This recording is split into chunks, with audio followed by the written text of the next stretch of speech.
Good evening, everyone. If we could please have you take a seat. I'd like to call Almaty Toastmasters Club to order.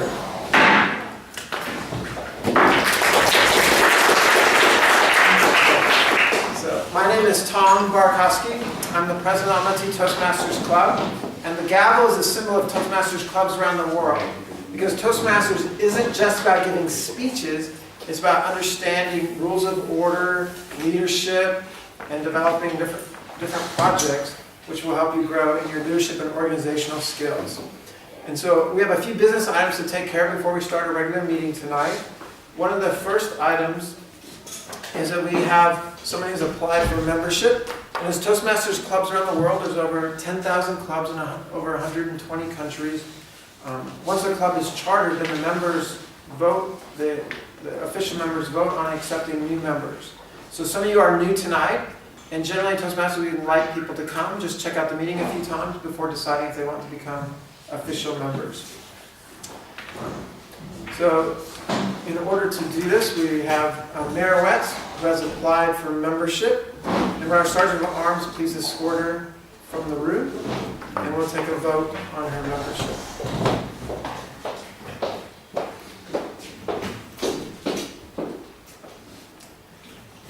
And so because there's something called Robert's Rules of Order that we must follow with membership, first of all, from one of the official members, we need a motion to accept Merouette as a new member of the Almaty Toastmasters Club.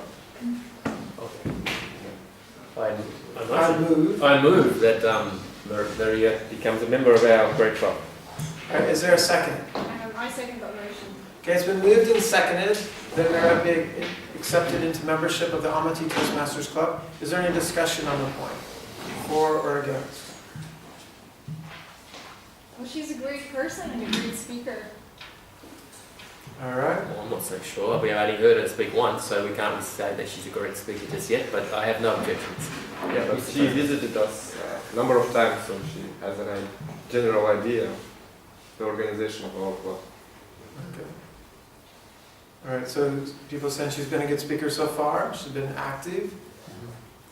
If there's no further discussion, we'll now take a vote. So this is voting for official members only. All those in favor of accepting Merouette as an official member, please raise your right hand.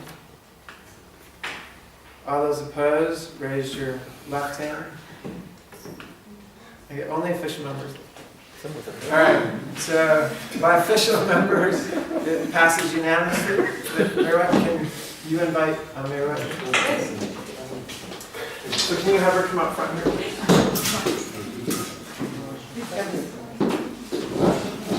All right, please stand. So, fellow Toastmasters, it is now our privilege to induct Merouette as a new member into our Almaty Toastmasters Club. This is an important and happy occasion for her and for our club. We now have an opportunity to help her learn, grow, and achieve.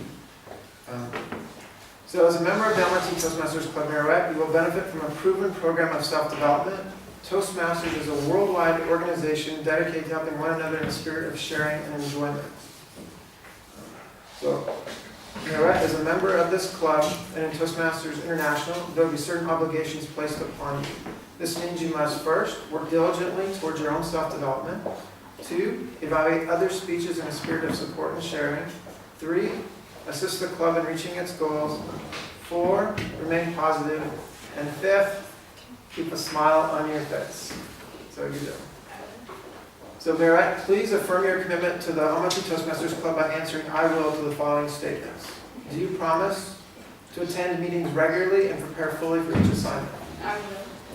To apply yourself to the program outlined in the Toastmaster manuals. I will. To participate actively in club activities. I will. To evaluate others in a positive, constructive manner. I will. To build open, friendly relationships with your fellow members. I will. And to bring other new members into the club so that they can also gain the benefits of Toastmasters. I will. So at this point, I'd like all official members to stand and to recite the Toastmasters pledge with me. If you need a pledge, there are a few of them are here. Okay. We, the members of the Almaty Toastmasters Club, pledge to support you in your quest for self-development, to provide you with positive, helpful motivation, to maintain a friendly, supportive atmosphere, to give you opportunities to help others, to To make your Toastmasters membership a rewarding experience.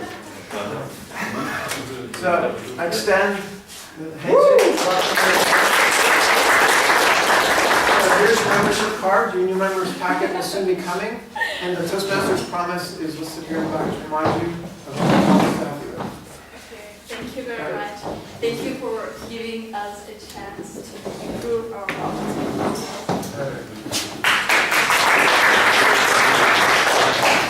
Before I turn it over to our Toastmaster this evening, could I have the officers please introduce themselves for our club and your roles? Good evening, dear fellow Toastmasters. My name is Kim Olga. I'm VP of Membership. From December of 2013, our club became an official club in Almaty. So from this time, we have great opportunity to develop ourselves and to get official certificate of Toastmasters International. So if you have any questions, you can come to me, and I will inform you regarding all information. Hello everyone, my name is Elias, I'm Sergio de Farms, and I'm responsible for stuff which you have on your tables for this room, and I want to ask you to please put your mobile phone on mute, silent tone, and in case of a fire, follow me and know the exit. Okay, thank you.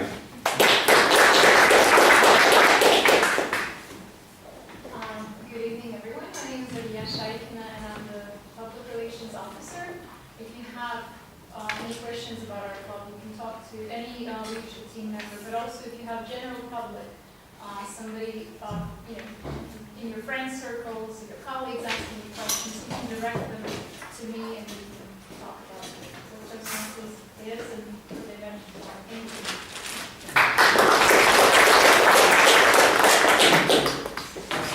Good evening, everyone. I'm the secretary of the club, and as any secretary, I deal with really secretarial stuff, so nothing too much. And I'm always here to listen to any of your suggestions and any questions you have about the club. You're most welcome. Thank you. Hi everybody, my name is Roy Kiva. I'm the treasurer of the club, which is basically one of the simple roles. I just record all the expenses coming in and out, be it the membership fees coming in or miscellaneous expenses going out. I'd like to make a quick reminder as well. If you're an official member, we pay dues every 6 months, and you need to give your payment to Greg.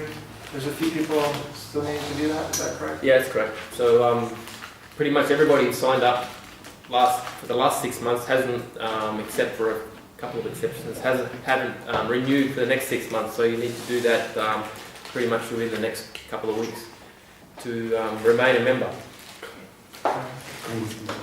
And before I introduce our last officer, I'll also do the Toastmaster this evening. Can you explain your role? Okay, good evening everybody, welcome to our meeting. My name is Bigzor Hakim, I am Vice President Education of Almaty Toastmasters Club.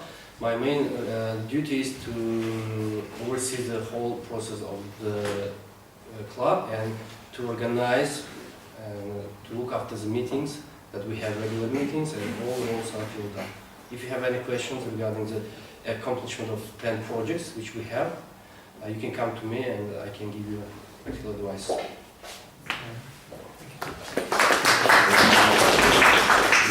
So sometimes as Toastmasters Club, we do social activities. This Saturday, we're going to make an announcement about something we're planning. We are going to watch movie Everest. If you didn't watch yet, you can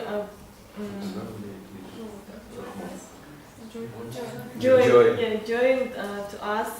And also, if you follow us on Facebook, we will post event. Yeah. So on Saturday, approximately evening 5 p.m. Put it in your schedule. English or Russian?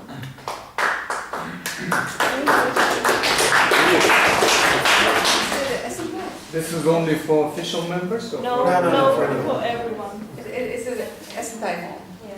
Okay, well, maybe we should let them know because at Essen time home.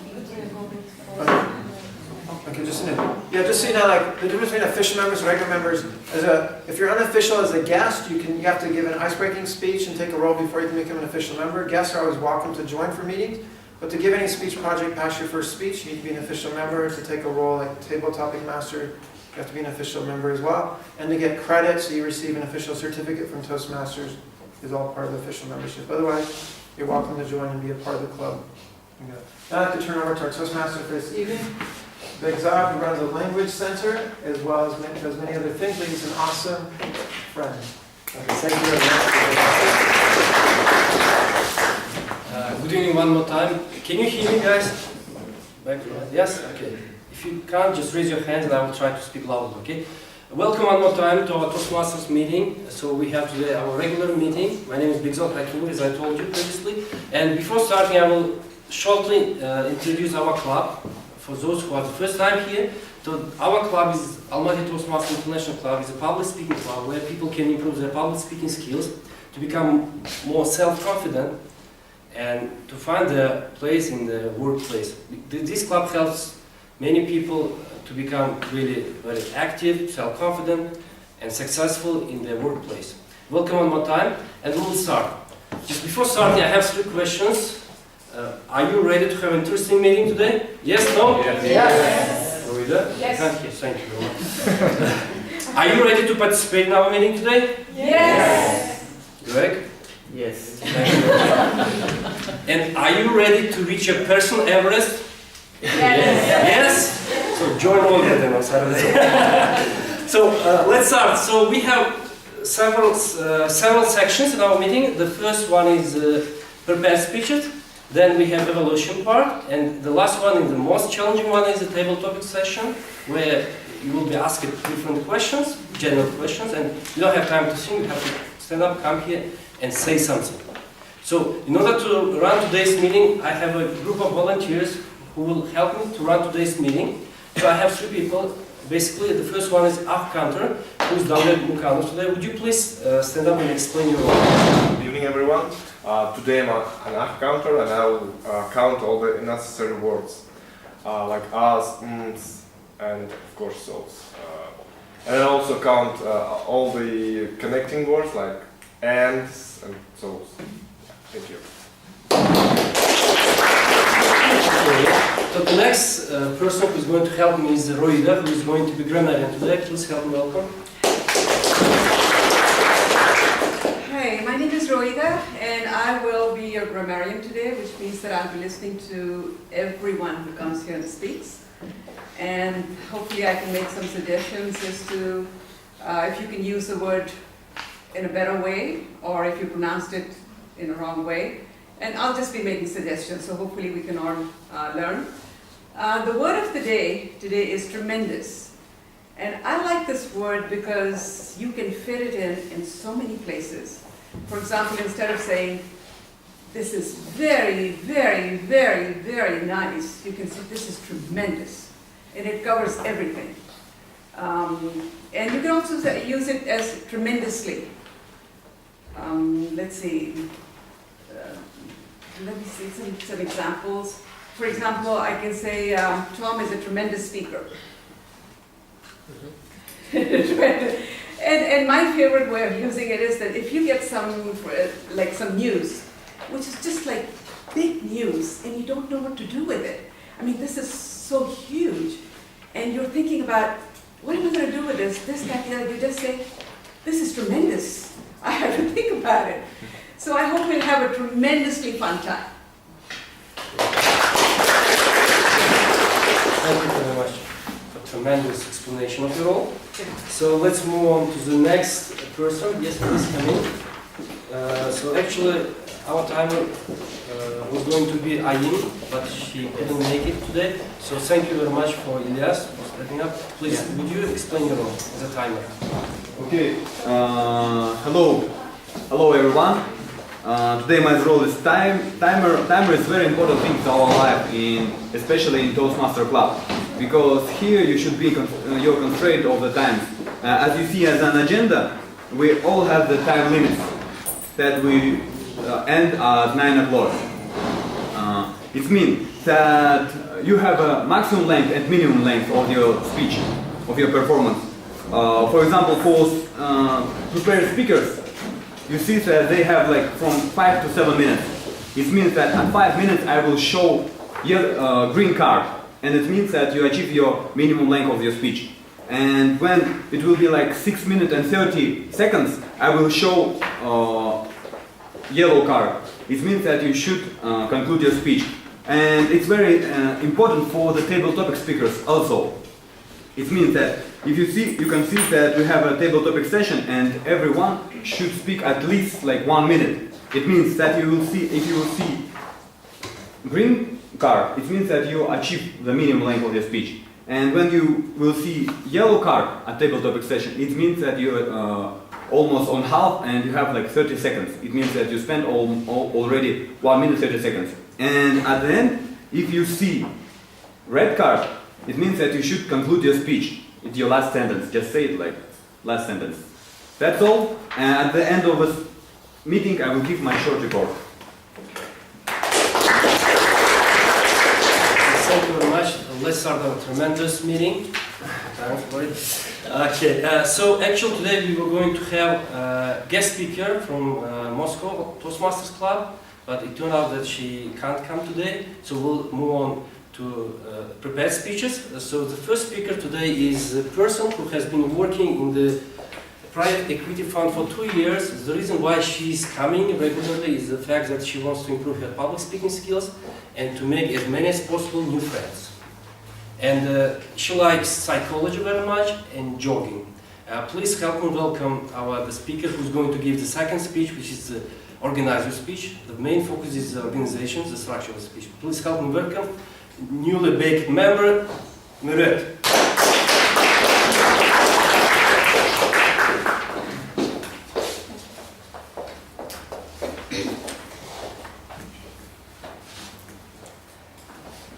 Abraham Lincoln once said, "When I get ready to talk to people, I spend 2/3 of the time thinking about what they want to hear and 1/3 of time thinking about what I want to say." Politicians often use speech as a tool to deliver their souls to the minds of masses. And speech writing, performance skills, presentation skills, articulation are the key to success for anyone who wants to apply for presidentship nowadays. And neither political program nor the desire to save the world can inspire people to vote for you unless you present it in a way they want to hear it. There are many known actors turned politicians, but why are they so special? I mean, what makes them so special, and why people vote for them? The answer lies on their ability to act. Because in order to gain respect, they act compassion. In order to get nation's appreciation, they act love. And last, to persuade others to that they do care about migrants the migrants drowning in the sea. They can act out regret. Actors are everywhere. The presidential election of Ronald Reagan in 1980s had definitely confirmed the era of actors in politics. That's very simple. It's because no need to be able to govern or to have ideas, because what's more important and what's enough for it is just to surround yourself with a group of speechwriters and act your best in front of cameras. In most countries, a president is voted not for his political program, but as most of us know, that none of the promises will not be accomplished, and each country follows a political global course which is pre-written for it. Therefore, candidates voted for their smiles, for their attitude in conversation with media, for the way they dress, and for their witty remarks. The problem of modern society is that while we choose actors to be president, the looks start to matter more than content. And it becomes more important to see something than to be someone. We care no more about what we are told, but how we are told. The popularity of modern presidents relies on their ability to communicate. The author of the book, White House Ghost Presidents and Their Speechwriters, Schlesinger, said that there is a direct correlation between one-term presidents like Gerald Ford, Jimmy Carter, and their lack of rhetorical skills, unlike orators such as Franklin Roosevelt, Ronald Reagan, and Bill Clinton, who were re-elected.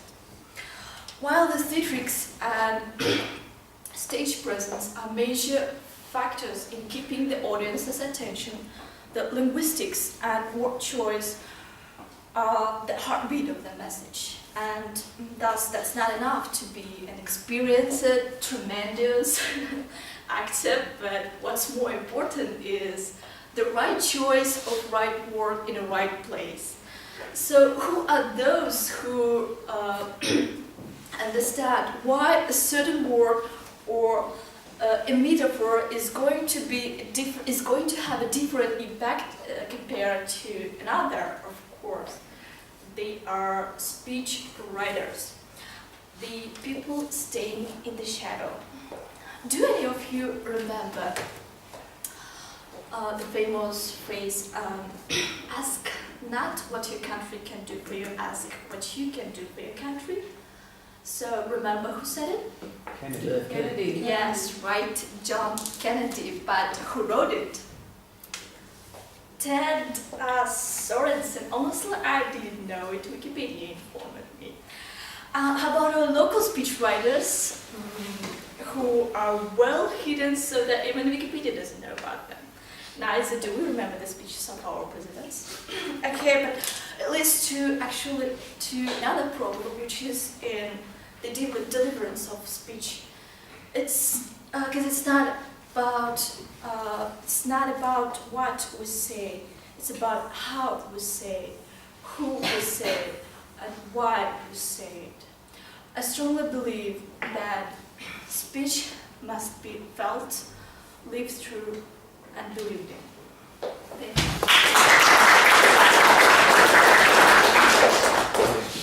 Thank you very much.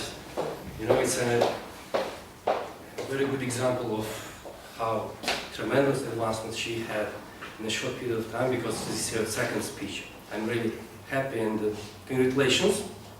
So let's move on. And the second speaker is, I can consider as an experienced one, because she's a regular member, active member. She tries not to miss our meetings, and she's, simply speaking, she's very kind, open-minded, active, and sincere person. And please help me welcome with her third speech called Get to the Point, Gavhar Junusova.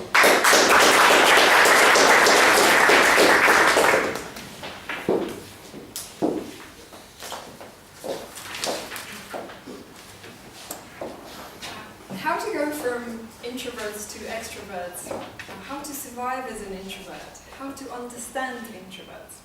I often see headlines like these in the social media all the time, and I've always wondered, what is the big deal about this? I'm an introvert too, and there's nothing wrong about that. But then, as I grew older, I realized that today we live in a world which is designed mainly for extroverts. Because look, everywhere the society is telling us, go out, be open, talk to people, meet new people, socialize. And although this may be inherently natural for extroverts to do, it can be tremendously difficult for introverts. So, an introvert, there's a social perception that it is a person who is painfully shy or even socially awkward, but that's not necessarily true. Mainly, introversion is a preference for a quiet, minimally stimulating environment. So if you're wondering whether you're an introvert or an extrovert, try to answer one question: how do I recharge myself? If you're tired, if you're feeling down, if you're exhausted, and you need to be alone, you need to find a quiet spot with your warm blanket, hot beverage, most probably you are an introvert. The purpose of this speech is to draw attention to introversion, because I believe that there's this bias in our society which says that being quiet or being introverted is somehow wrong. Introversion has negative connotations to it, and I think there's nothing wrong with that, and the society should be welcoming introverts rather than converting them into extroverts. I will tell you what a typical introvert experiences during some important life stages. I'll jump straight into university because I think introversion-wise, university times can be very tough. When I went to university, especially the first year was a bit tough. We had our first week, which we called Freshers Week, and everyone was expected to party like they'd never partied before. Every night, lots of places, lots of people, hundreds if not thousands of students, and there's bar crawling when you go to one bar, have a drink, and then you go to another bar, have another drink, and then another bar, another drink, and by the end of the night, you just go to 15 or 20 bars, which sounds fun, but it can be pretty challenging for introverts. And somehow, the morning after, people who were wasted by the end of the night, they were all fresh. And there's me, who didn't have any drinks. And I was exhausted and emotionally drained. I was tired because this kind of activity was very difficult. But you go once, you go twice, you don't want to be a social outcast, so you're trying to fit in. Then obviously you can't really sustain it. You stop making excuses. So you say no, and what do you hear from the society? Why are you so antisocial? Don't be so quiet. Let's go out, let's have some fun. Well, hopefully university is over, then you start working.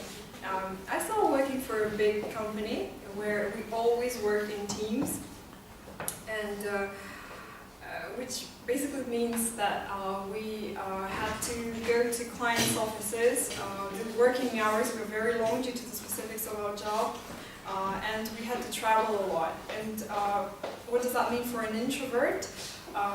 Obviously, you work with your team all the time. You have lunch with them every day. You have dinner with them. Remember, long working hours.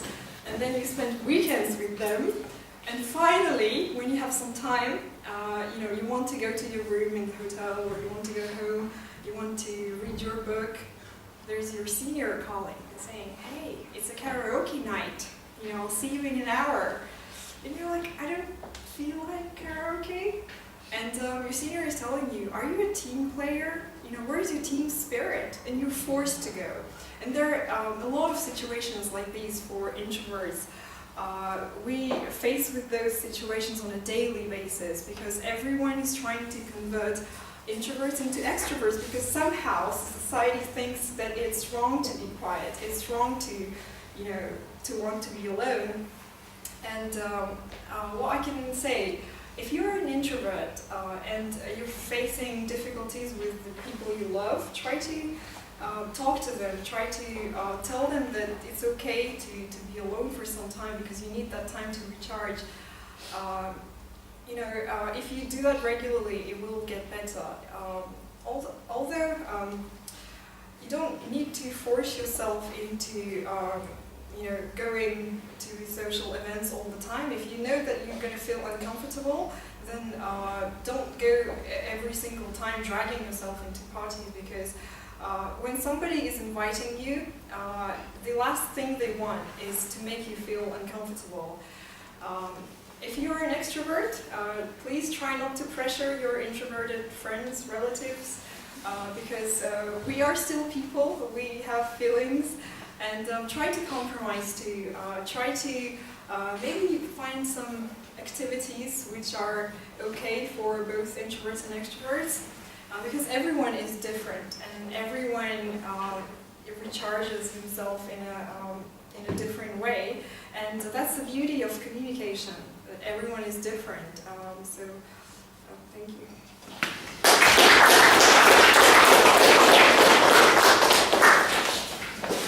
Yes, thank you very much. So let's move on. We have the one more speaker, prepared speaker. She's our officer, and she's trying to be a regular participant of our meetings. And thank you very much for this. And to describe her, I can tell you that she's a really nice, easygoing, open-minded, and simply beautiful girl. Please help me welcome Aliya Shaykhina with her speech number 4. How to say?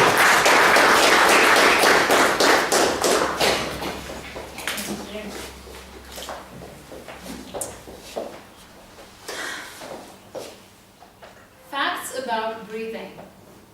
I'm sure I'm not going to tell you something that you haven't known before. And I'm not going to quiz you here, there's no test. I have all the answers and I'll give them all to you. Fact number 1, breathing helps us live. You can't argue that, right? I mean, it sustains our lives. The oxygen that we breathe in through the air gets into our lungs, gets into our blood system, circulates around it. It sustains our bodies. We're alive. It's a given. It's a fact. Don't stop breathing. Don't test that. Fact number 2 is something that I've learned as I was researching this topic. When we sleep, we actually breathe properly. And as we wake up, our breathing becomes labored and inefficient. Because in our modern day lives, it's pollution, it's stress, it's rushing through the days, it's sitting in the office hunched, and some of us. What we do is what the scientists call chest breathing, which is also known as lazy breathing, where the air we breathe in stays in our chest. So we breathe in short breath in, and we breathe out very short breath out. That's not proper breathing. Just in case you didn't know, proper breathing is something you have to do with your nose, inhaling deeply, imagining your lungs expanding, and breathing out very slowly. For those of you who do yoga, martial arts, you probably have heard about something called conscious breathing. And those of you who are not doing yoga or martial arts, don't worry, you're not hopeless, you're not doomed. We can still learn to breathe properly. And we only need to do that 6 or 5 times a day. So remember, and if you want me to repeat it, breathe in, imagine your lungs expanding, you breathe out, and you're breathing properly. Fact number 3 is, with oxygen coming into your brain, your mind works properly. Your mind becomes calm, it becomes cool, it becomes collected, and therefore you become focused and concentrated on what you're doing, and therefore you start creating beautiful things in your life. Whether it's an achievement, whether it's some beautiful painting, and through doing those beautiful things in your life, you become happier. And that makes us understand that breathing properly makes us happier, right? This is the thought that I was thinking deeply about as I was preparing this talk. Just breathing makes you happier. I mean, whatever reason and excuse you find to be happy, if it's just breathing, cool. But life is a paradox and it's a contradiction.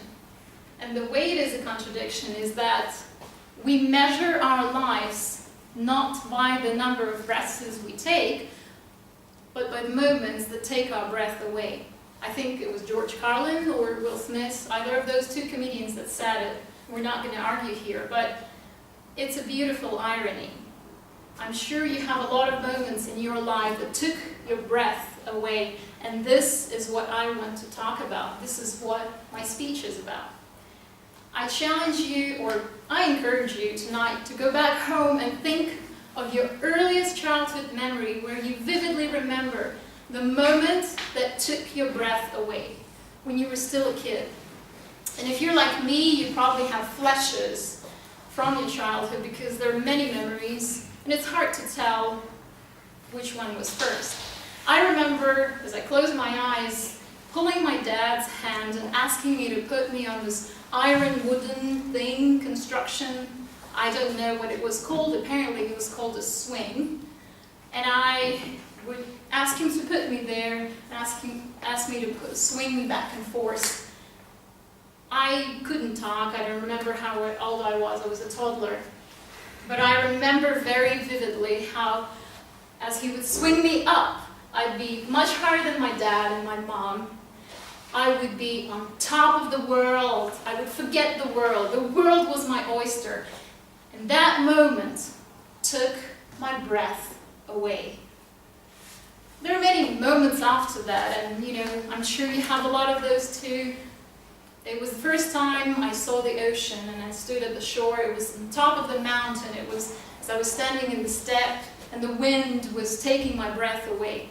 It was the moment when I drove in a convertible car at 75 miles an hour. It was those quiet moments with my loved ones and my family and my friends where we'd have a deep conversation. And in that deep conversation, I would take a moment to just look at this situation and say, I am so happy to have these people in my life. I'm so grateful for this moment. And that's the moment that also took my breath away. I'm sure all of you have a lot of reasons to be happy and appreciative of your life. I am sure you have a lot of those moments that you want to go back to relive them again, to be grateful for them once again, and to feel them twice. I'm sure you have those moments where your breath was taken away. Those moments were worth living for. They were worth remembering. They were worth being appreciative of. And I encourage you to think of those moments in your life when you're down, when you're feeling upset, or just because you want to put back a smile on your face. I encourage you to breathe deeply as often as you can. Do it occasionally, often, and always, because it releases you from your thoughts. It roots you in the moment. It makes you feel the moment as it is, in the here and now, in your present. It helps you register those moments that take your breath away. And it's because despite of the fact that breathing properly, or rather, it's great that it helps you stay healthy and happy, and it sustains your life. So basically, you can breathe your way into a good, tremendous health. But also, if you just breathe, you will see those precious moments being created in the here and now. You will see your life, you will live your life more vividly, And if you just breathe, you will turn your life into what you want it to be, one breath at a time. Thank you.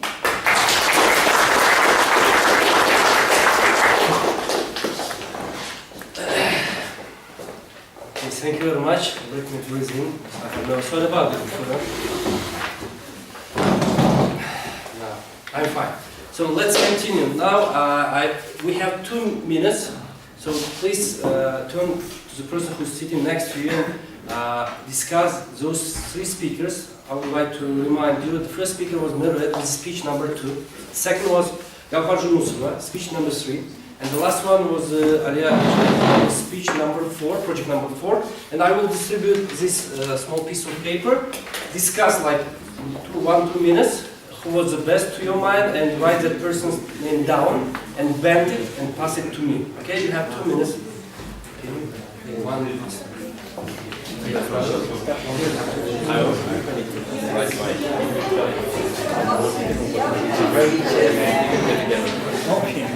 What's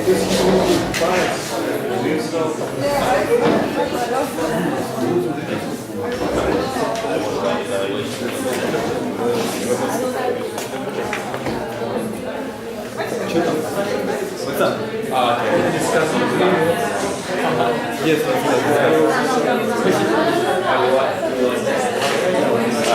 окей, нет, мы втроем,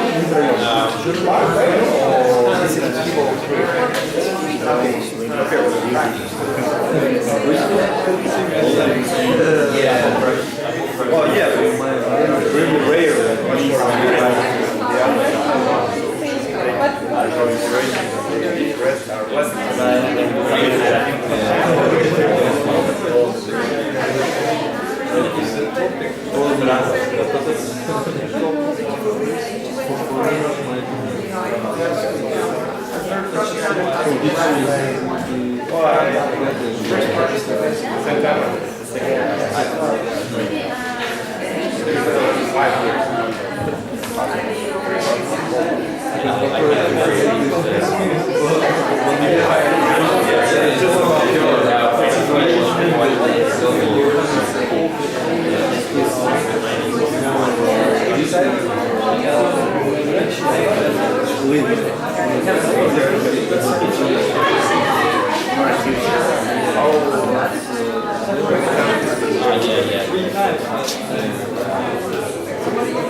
The main part of the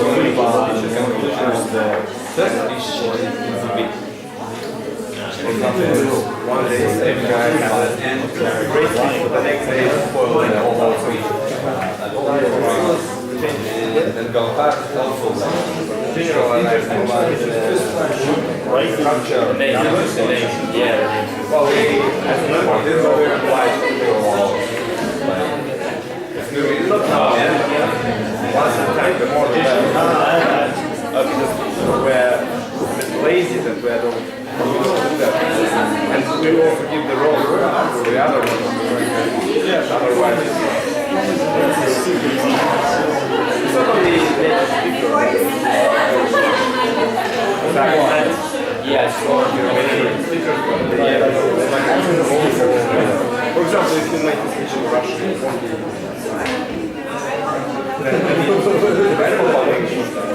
if you don't have very impressive. It's an impressive topic, right?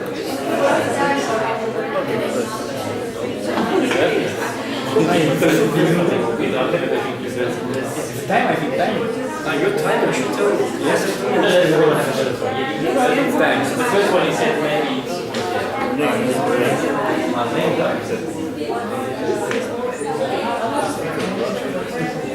Time's up. Time's up.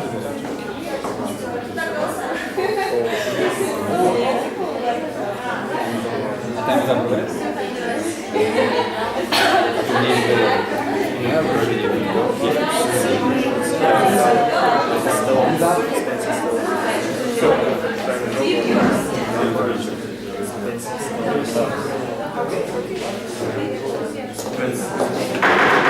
Okay, thank you very much. So we are going to continue.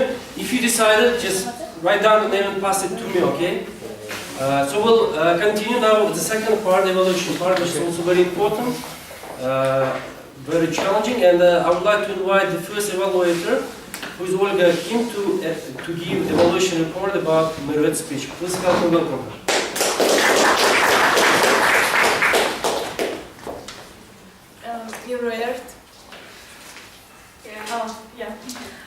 First of all, I want to thank you for a great speech. I personally, I was listening with all my attention, and the topic was tremendously great. Yeah. So the purpose of your speech was to inform, to entertain, and to inspire audience. I think you did all three of them.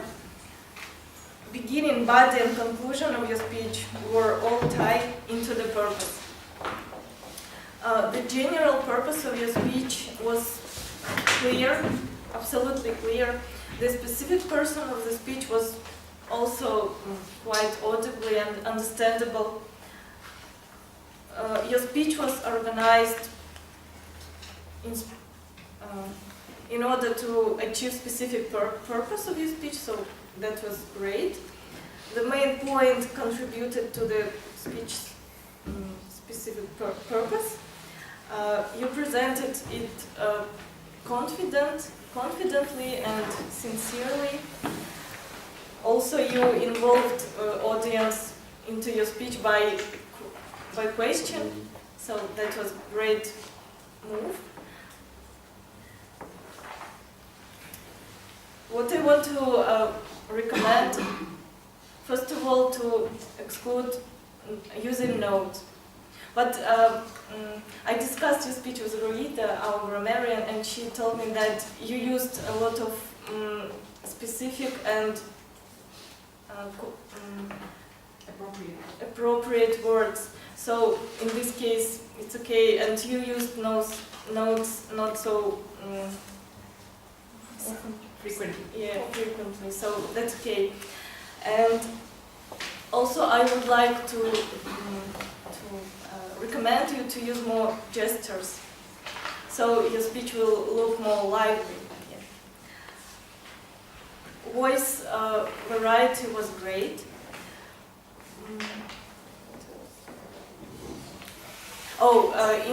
In this project number 2, it was written to minimize nervousness, so you didn't show any. Yeah. So overall, great speech and great topic. Thank you very much.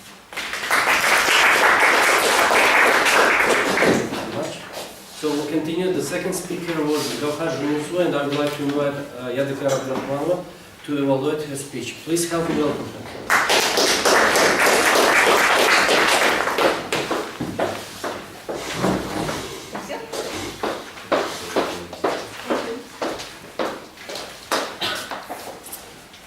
When I read the title of this project number 3, which was called "Please be considerate of introverts," it got me stuck for a moment. Gauhar, are you an introvert? Well, so what I have recently found out for myself personally is that whenever this is a difficult point to try to choose the topic for your speech. And whenever I try to do it, I want to make it really personal. It doesn't matter which project I'm doing, yeah? Because first of all, I thought, okay, project number 1, it's about me. Project number 2, it's about just general thing. Project number 3, the same. But whenever it gets really personal, and whenever you start with a personal thing, it truly is much more interesting for an audience. I really like the way you present. You feel really free at this place with all your hand gestures and beautiful voice and tremendously beautiful look. There are at some times of your speech, I was a bit lost for your speech being a bit fast. So my general, the first recommendation is to insert some pauses. Pauses are necessary to give some little short time to people to realize, to understand, to comprehend what you were talking about. To show that this point, which you have just noticed, is really meaningful, right? So it really got even more interesting when you started telling about your personal stories, yeah? When I was a student, I went to the clubs, 15 clubs, and I was really, wow, 15 clubs at night, wow!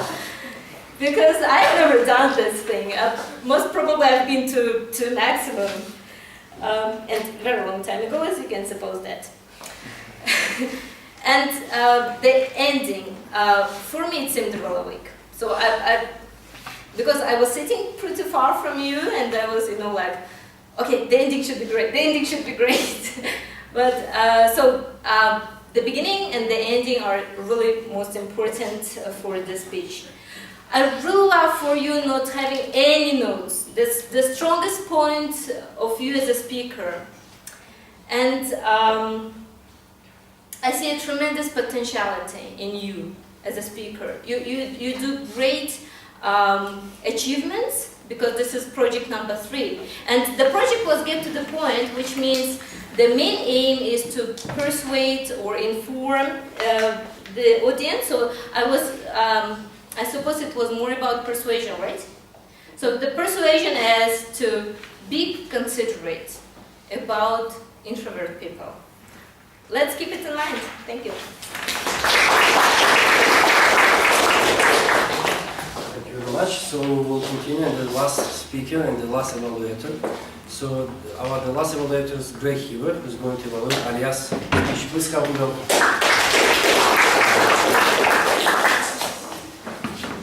Alia, it's been a little while since we've had the pleasure of hearing you at Toastmasters, so I'm really glad that you spoke today. Thank you. For everyone's information, Alia gave project number 4. So it's the next project up from what our last speaker number 2 did. Basically, the first 2 projects is about putting the foundation of the speech in place.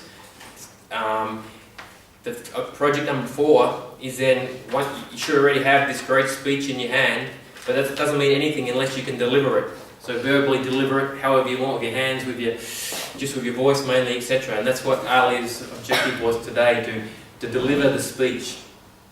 And I think you did a great job, Alia. There's some really keys to success in delivering a speech. I've written a few notes here, like from the manual regarding that, which I'll just go through basically. The first key is that you should always, it's sort of like reading a book where there's so much detail and you can reread it a few times if you need be. You've only got one opportunity to get your message across to the audience, in this case you guys, so you've got to hit it right on the mark the first time, and that means that it should be very short and concise sentences. Not always, but generally more short sentences than long sentences.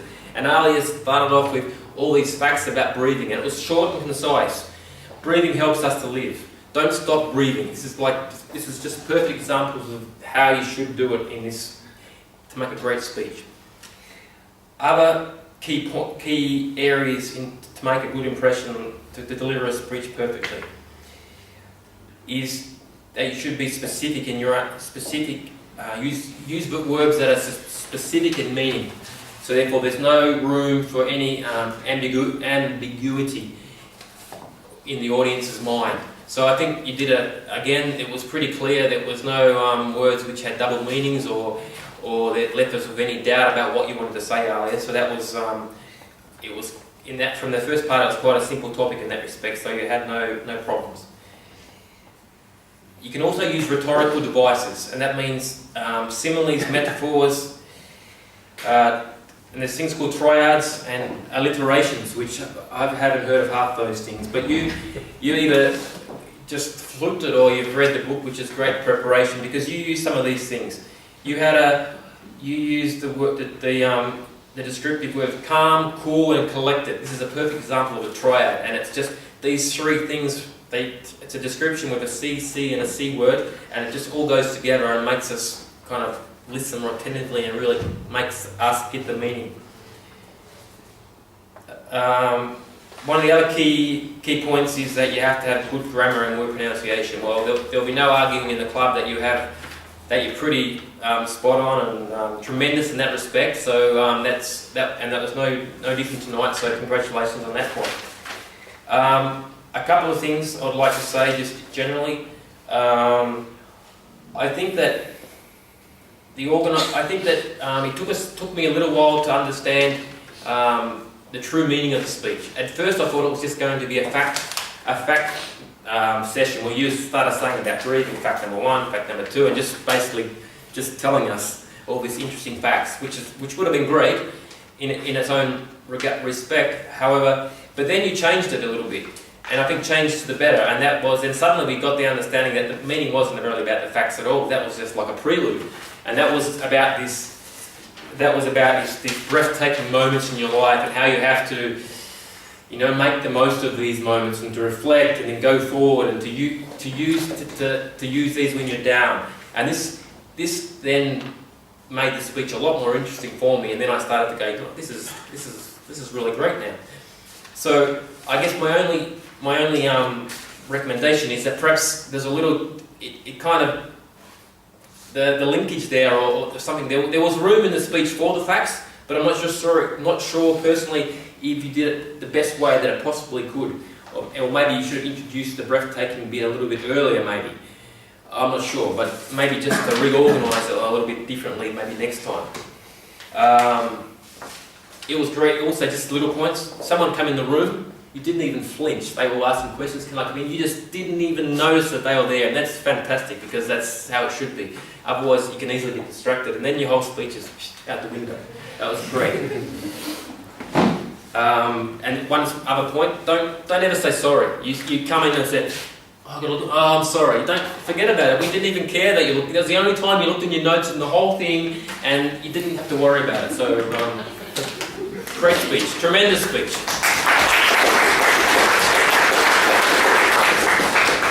Thank you very much. Very comprehensive and detailed evaluation. So he's really, amazed and I think touched by her speech, which is really good. So now it's high time to challenge all of you. You're sitting comfortably, listening and yes, chatting. Now it's a challenging time for you because we are going to start table topic session. So, and our today's leader is a very experienced one, and the topic itself is very, to my mind, interesting and debatable. And please help me welcome to lead table topic session, Tom Bartowski.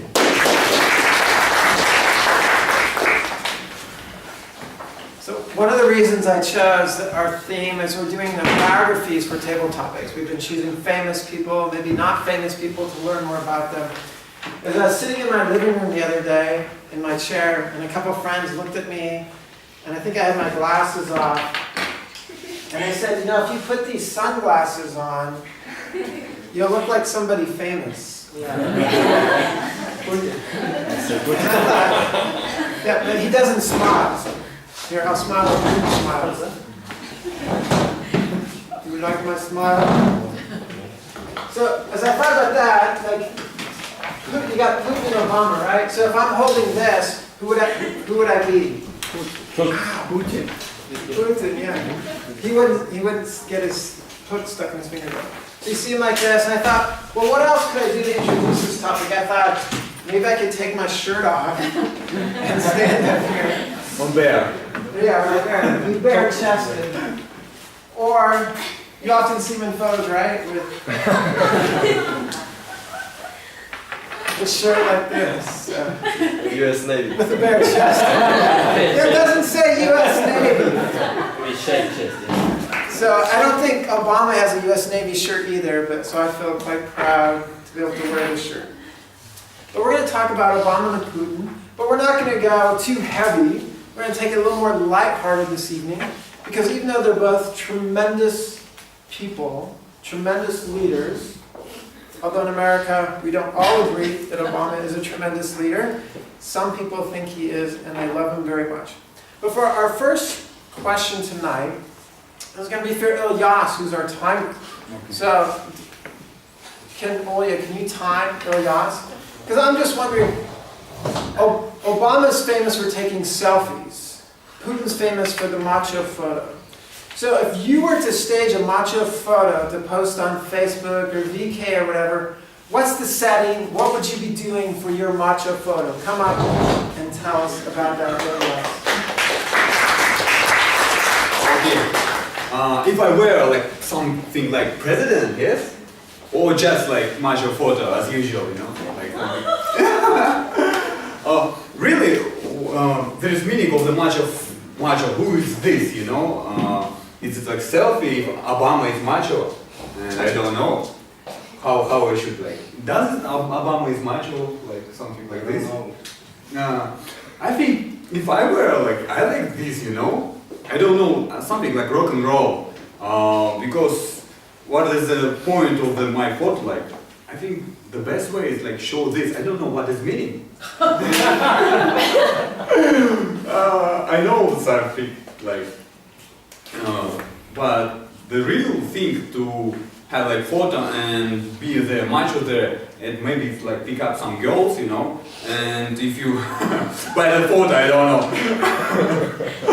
If it's really, though, I think I was like, you know, just smile as usual and be myself. I think this, like, I usually do this, you know. I like it because of maybe the comedian, stand-up comedian Pavel Volin. You know him? Yeah. Yeah, and he do this. I know this means like, you know, rock and something, you can do something like ridiculous, something stupid, and I think I think it's great to do stupid things, because when you are as usual people, you know, like doing your job and go home, sleep and speak with people very well, like how are you, good weather, okay, thank you, know. It's a little bit silly. I think life is more than just we think it should be. We can do everything. There is no rules at all, you know. I just can't like go around the world and saying like I'm crazy. And I think just be yourself and every photo is good. Alright. So I called in Ilyas first because he's been, I think, our #1 champion for table topics and setting an example of how just come up here, give a speech, say what you can say, think of something to think about, but always try and have an intro, a body of conclusion if you come in and do your speech. Well, I said Putin's famous for macho photos. Obama's famous for taking selfies in different places. So my next question is for Aisha. If you were to have an opportunity to take a selfie with Obama or Putin, come up here. Who would you rather take a selfie with? Why? And what would be the setting for this selfie?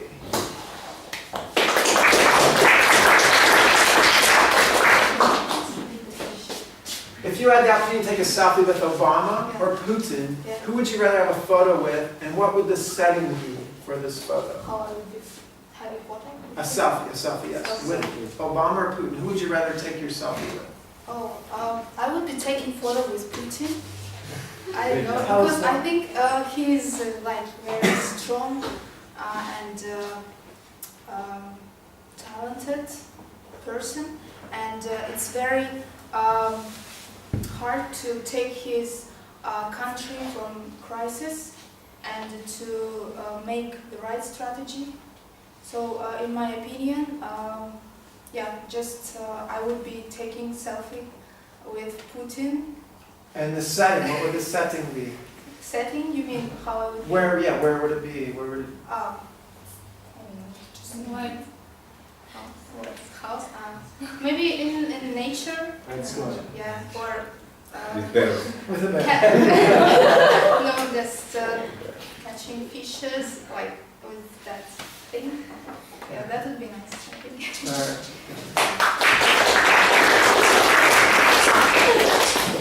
So sometimes I like to mix up, give you all a chance to talk. So what I want you to do right now is you're going to have 1 minute, 2 minutes to talk to each other and tell each other about what's one of your favorite selfies that you've seen. Preferably of yourself. If not a selfie of yourself, a selfie that you think was funny that you enjoy of other people. So I'll help you break that. So just do that in groups of 2 or 3 right where you are right now for 1 minute. I can't remember a selfie.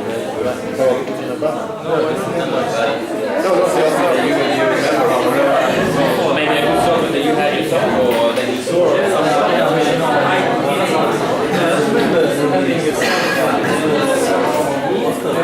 Oh, actually, I do know Not just myself, it's three of us. I think that's good, yeah. But yours is there was everyone was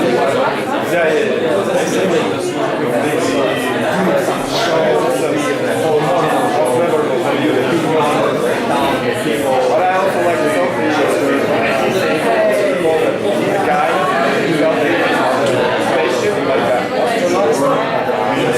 outside of he made himself selfie, I don't know. It was great. I don't know, I think it was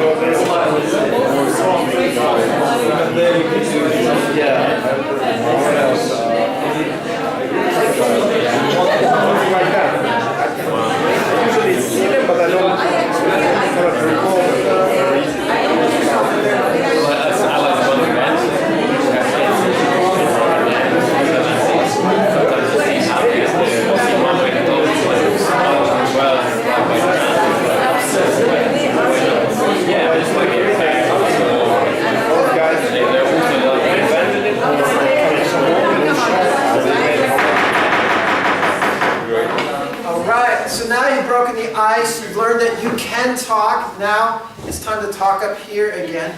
So our next question has to do with, when you think about powerful people, world leaders like Obama and Putin, is that almost every world leader wants to be remembered. They build monuments, they build buildings, they conquer countries because they want to be remembered in a positive light.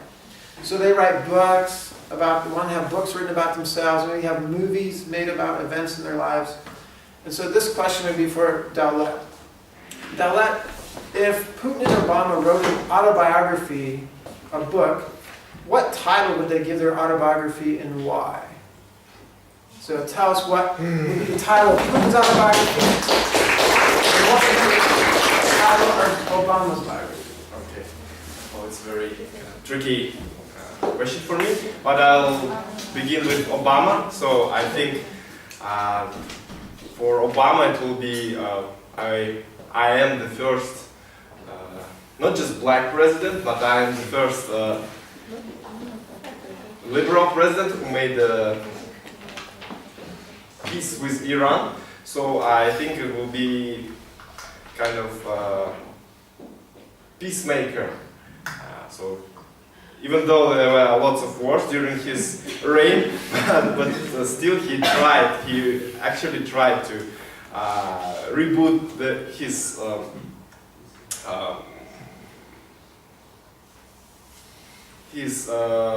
relationship with Russia. It didn't work out, but still he tried, and also with Iran. So I think it will be peacemaker again. Speaking about Putin, I think he will be the guy who tried to revitalize, give a second birth for the Russia as a great country. So I think it will be Putin, not the conqueror, but the Reborn. Putin, the decent, so decent Russian, so something like that. Thank you. Okay, this question is for Ablai. Ablai just came back in the room. So Ablai, suppose they made a movie. Which actor would you think would portray Putin? Which actor would portray Obama? And would it be like a documentary, a comedy, action? Thank you. TV, entertainment, and politicians. The best actor, I think, is maybe suitable. Black actor is Washington. I saw a lot of movies. He well experienced person, and I think he can do best. I suppose I'm not sure that he can, but he's suitable for about. But Putin, we used to see in comedy club the man who very look like Putin, and we used to feel that Putin become for us like comedy person through this person exactly. Yeah. But it's not true, because Putin is strong enough. Yesterday I just checked a photo of Dmitry Medvedev, and I understood he's little, he's short, and he has a birthday like in September. We have 2 days difference, but I understood that the most common person for Putin is Medvedev. For Obama he's of course, as I wanted to repeat again, he's a black. But I repeat his work, his opportunity, he tries to make best performance in the different universities like Harvard and other statements. He tried to visit different states, regulate the stability and permanent, and for like the situation happens around the world right now, it's not important because we need to understand how the person tried to best in the things, as I see in the yellow card. Now, actors, movies, and politicians, so complicated. But if we try to mix it, maybe we will have a good result. I'm not a good person how to make some conclusions in the who best or who worse. I know that the Putin and Obama is a person of the world, and they came here in our life I think it will be better for us to be close, like look like, maybe not become darkness or lighter. Thank you very much. Thank you, Obama. So, I thought you might have said Schwarzenegger. For Obama. So, it'd be easy if it was Ronald Reagan, he could play himself, but he was an actor. Well, this question is for Ruslan. So, Ruslan, if you're ready. So we know that Putin has the KGB. He served there for 16 years. Obama has the CIA, the NSA, the FBI, and many others. So they both have these large agencies working. So who knows more about the other, do you think? Does Obama know more about Putin, or does Putin know more about Obama? It's actually hard to say who knows more, but I think that Putin knows much more. Even I think they all have great reports from the CIA or KGB, but I think that Putin can read through the lines. He can understand much more, and when they collaborate, even when they speak, even when he looks at how Obama speaks, how he gives presentation, how he shakes his hands, he can feel, is he fear of him or not? So I think that Putin have more eye contact when he looks in Obama's eyes. He can actually read his mind. Like you and me, he should Yeah. Because I'm made into Obama and I am Putin, so I think that Putin is much better in reading minds and understanding the real people's thoughts and behaviors. So, thank you. Yeah, I would have answered that Snowden knows the most about both of them. Okay, so we also know that there's lots of sports. Putin likes to do different sports, but judo is one of his favorite. Do you know Obama's favorite sport? Basketball. Yes, basketball. He likes to play. Plays that in this basketball hall at the White House even. So if you were to be able to play a sport, this is a question for Dalet, to play a sport with Obama and Putin together, which sport would you choose and why?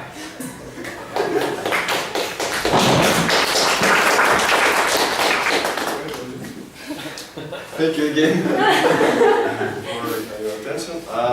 I think I would rather play football or soccer with Obama for not feeling ashamed, because I cannot play basketball with him because he's very great and experienced. So I would rather have him to come like 50% of the time, 50% of the way, and I'll come also for 50% of the way.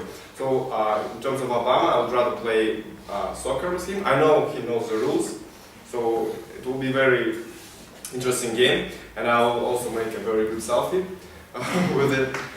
Speaking about Putin, I think it's even though that I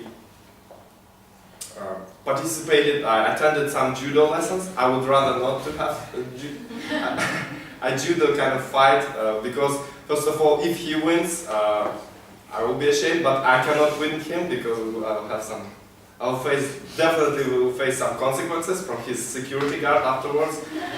So I would rather play ping pong with him. Because, the people, ping pong is a very famous game in China. So I know that Putin wants to build a bridge between Russia and China. So I will give him some lesson in ping pong in order for him to be able to play with his Chinese counterparts later in life. So in general, I think it's a good idea to play with presidents.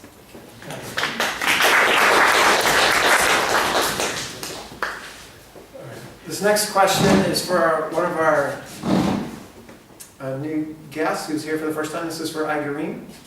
So Igorine, we know that Putin has 2 daughters. We know that Obama has 2 daughters.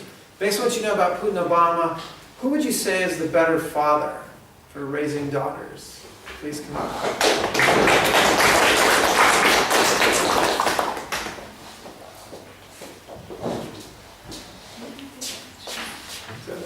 who is a better father? Do you think Obama or Putin? They each have 2 daughters. My father. But actually, I think Putin could be more good father, better than Obama, because when I look to the Putin, I saw some, let's say, he can inspire people. He's strong and he is.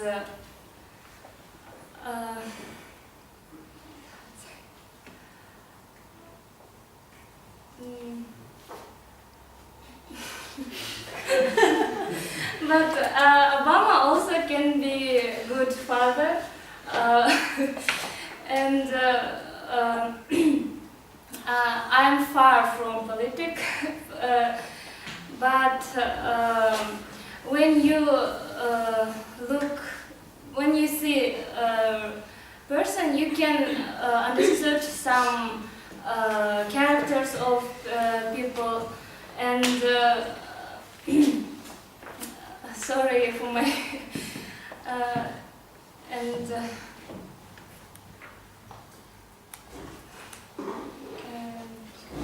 All right, thank you.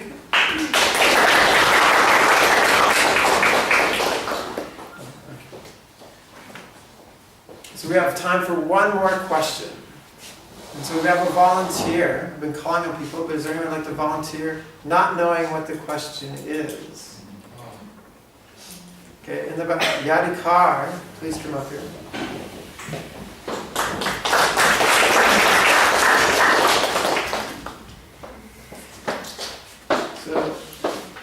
So welcome. So your question is, as you know, Putin and Obama recently met in New York, and they kind of had this stare down. So what do you think if they went back home and wrote in their diaries, what do you think Putin wrote about what he thinks about Obama?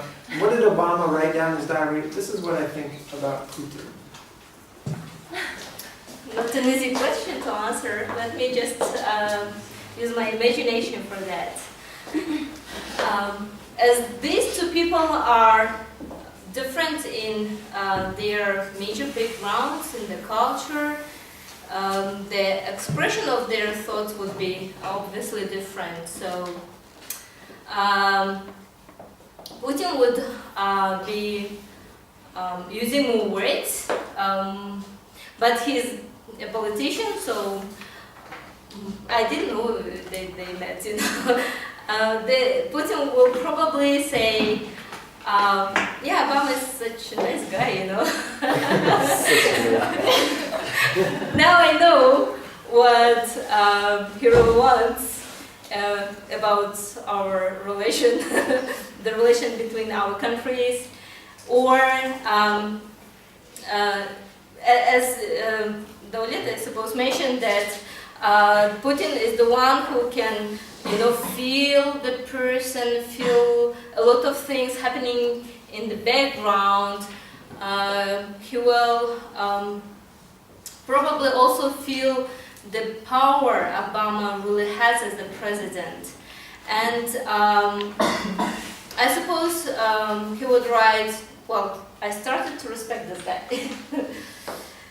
Taking the part of Obama, as English, as a short language, his notes would be shorter, but still they would be really concise and having a lot of meaning. So probably Obama will say, or will write, I want to have this guy as my real close friend. I suppose they,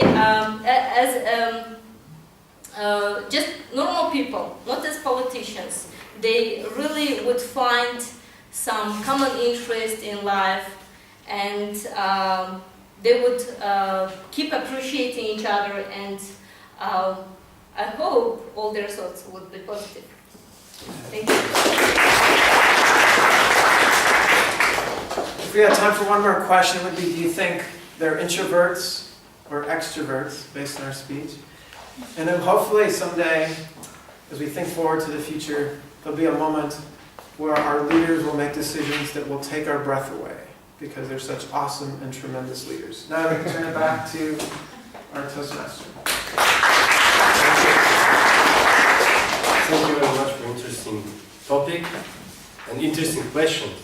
You know, you managed to avoid political question, which is really amazing.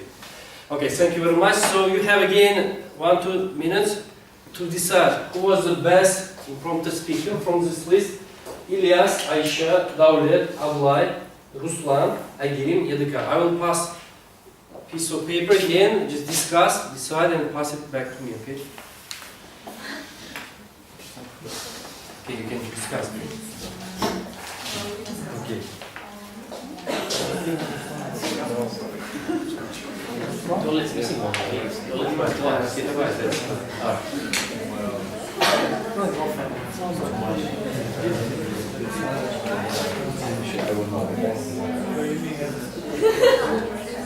I like the quiz, but obviously I cannot vote. I saw that about like what is much picture.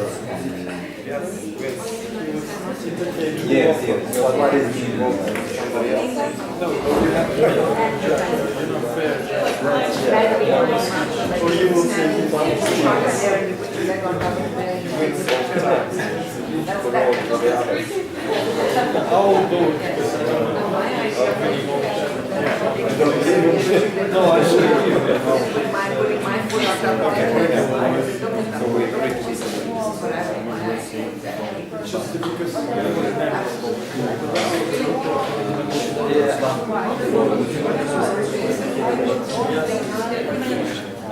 Yeah, we have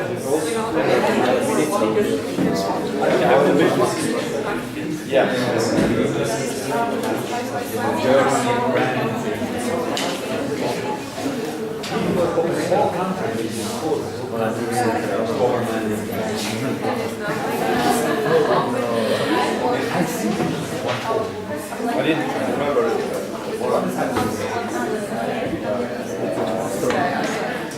She's also very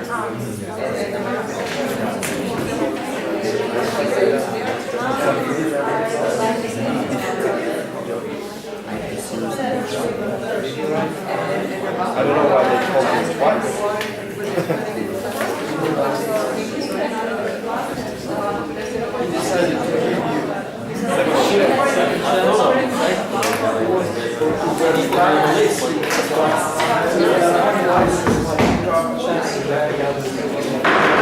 Okay, we are going to continue. Please, if you decided, just write down and pass it to me. Okay, we'll continue our meeting.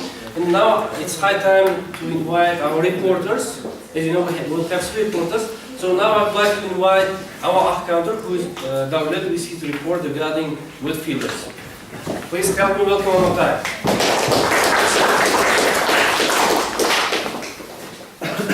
Me again. You know what my name is for the 3rd time. So I will begin with Marriott, because she was the first speaker. She said 3 times and once so, and 9 times second was Gauhar, 3 times and 25 times Aliyah made 2 times and 7 times Olia only once and 4 times 2 times and twice so. Yadikar once 9 as 2 ends and of course 3 souls. Greg 9 as and 1 end. Tom, I only noticed 1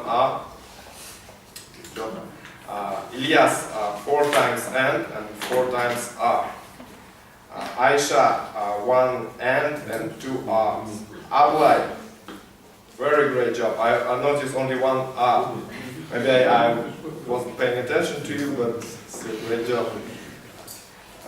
Ruslan 3 times Aigirim 4 times 3 times 1 times how to say and 1 spot. Yadikar 3 times and, 4 times off, 2 times off, you know once, and so. Thank you very much. Thank you very much. And now, I would like to invite our grammarian, who is Roida, with you report. Please help me welcome.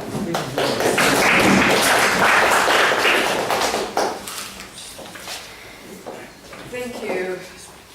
I think everybody did a fantastic job. It was a tremendous effort on everybody's part, and I'm really grateful that you guys enjoyed the word tremendous and everybody tried to use it quite a bit. So let's, I'm just going to give out some pointers to where you can use your words a little better. So Beksat, when you said, I will introduce to you shortly, or introduce them to you shortly, I think you meant to say introduce them briefly. When you say I will introduce them to you shortly means in a little while, in a short time. So there's two different meanings to that. So I guess you meant to say briefly. Marriott, the answer lies in their ability. You said the answer lies on their ability, so it's the answer lies in their ability to do something. It's not on their ability to do something. And I don't know if you meant to say immigrants or migrants. Migrants. Migrants. So it's not migrants. If you say immigrants, that's fine. But if you say migrants, you pronounce it differently. None of the promises will not be accomplished. It's a double negative. So none of the promises will be accomplished. And then people staying in the shadows. You said people staying in the shadow. It means a specific shadow, which is not quite correct. So you want to say, what you meant to say was they were in the background. So Yeah. people staying in the shadows. It's the plural. People staying in the shadows means that they're they're hidden. So who we say it to?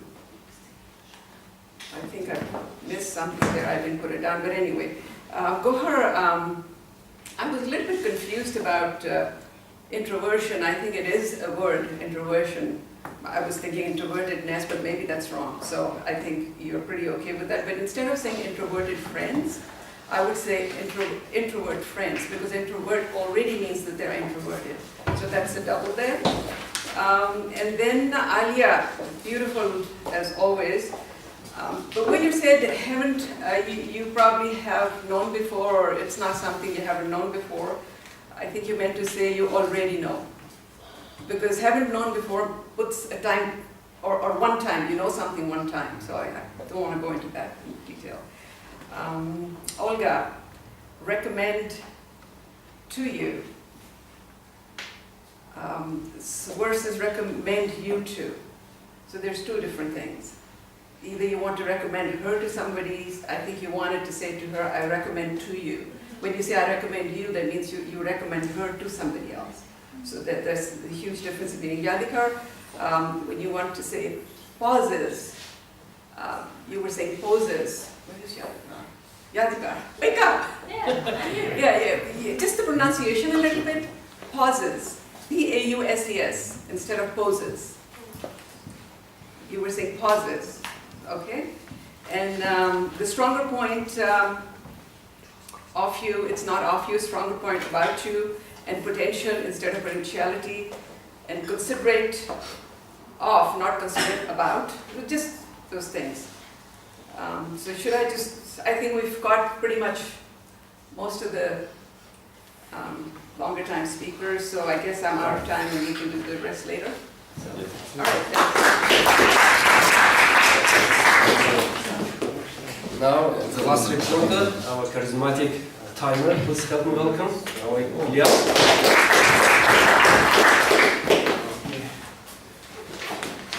Thank you very much.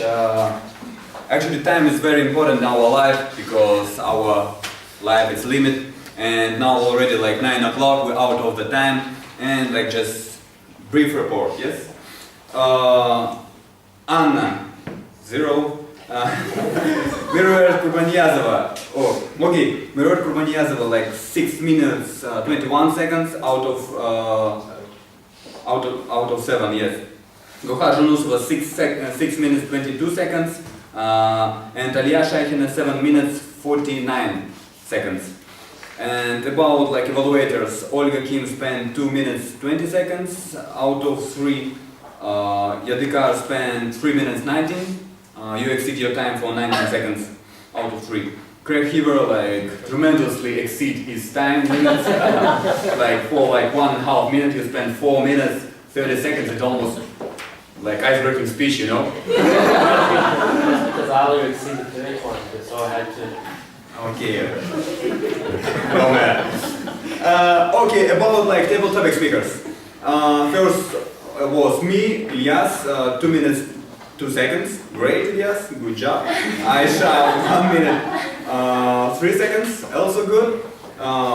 Actually, I just remind you that you should spend at least 1 minute on the stage when you are a table topic speaker. And Oleg spent 1 minute 30 seconds. Ablai spent 2 minutes 13 seconds. Ruslan spent 1 minute like 2 seconds. Daulia spent 1 minute 8 seconds. Aigirim spent 1 minute 45 seconds. And Yadikar spent 2 minutes 15 seconds and exceeded her time for 15 seconds. That's all. Thank you very much. Thank you very much for a quick report.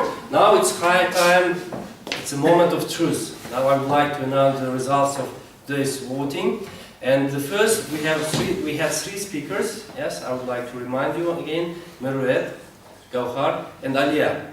And today, I would like to congratulate Alia, first place.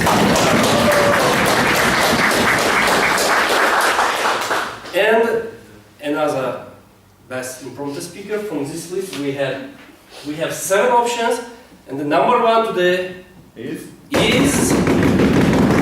Almaty.